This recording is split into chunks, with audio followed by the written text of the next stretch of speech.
All right, guys, this is another weighted average question, and this is off of the extra practice questions for quiz number 3 in the quiz number 3 materials folder on Blackboard.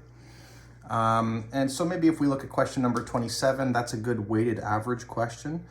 So a lot of these questions are comparing, or it's asking you to find what's the average price and then what's the weighted average price. So it's important to remember that the average price is just going to include one type of measurement. So if it's talking about price, then we are only including the measurement of price.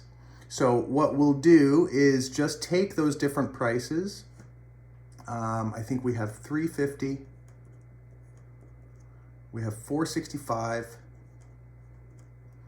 and we have $1.30. And we'll just add those three prices together. Since there are only three prices, we divide by 3. And that gives us an average price. I don't know what we're gonna get here. Let's see. 3.5 plus 4.65 plus 1.3.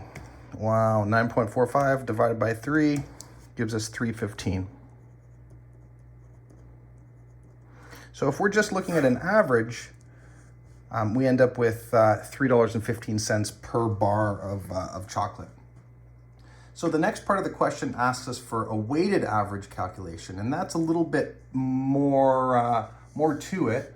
And what kind of adds to that is that now with a weighted average, we can include the number of units or the number of occurrences that this happens with. So with a weighted average, I just call it like that. Weighted average.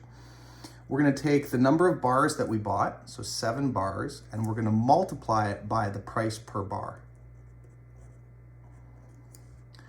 Then we're going to take the next purchase, so 10 bars, and we're going to multiply it by the price for those bars.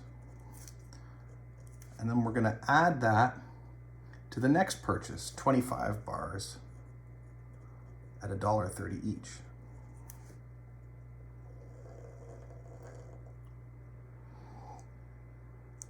We're going to divide all that by the total number of bars.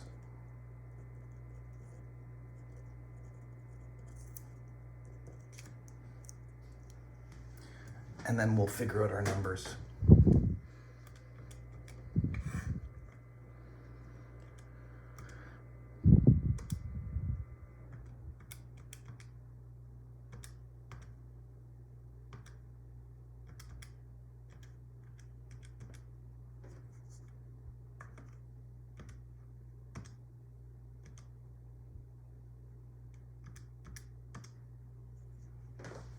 So if we do things this way, we end up with $2.46, just rounding here, $2.46 per bar. So that is slightly cheaper, right?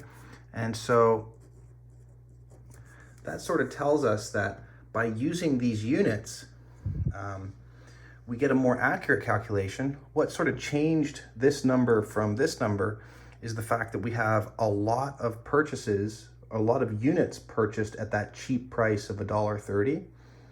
And so that changes the weighted average calculation quite a bit, right? And so basically the weight or the number of occurrences, like this 25, is significant. It's a big number when compared to the 10 and the 7, right? So the weighted average kind of allows those units to be factored in, and it affects the price.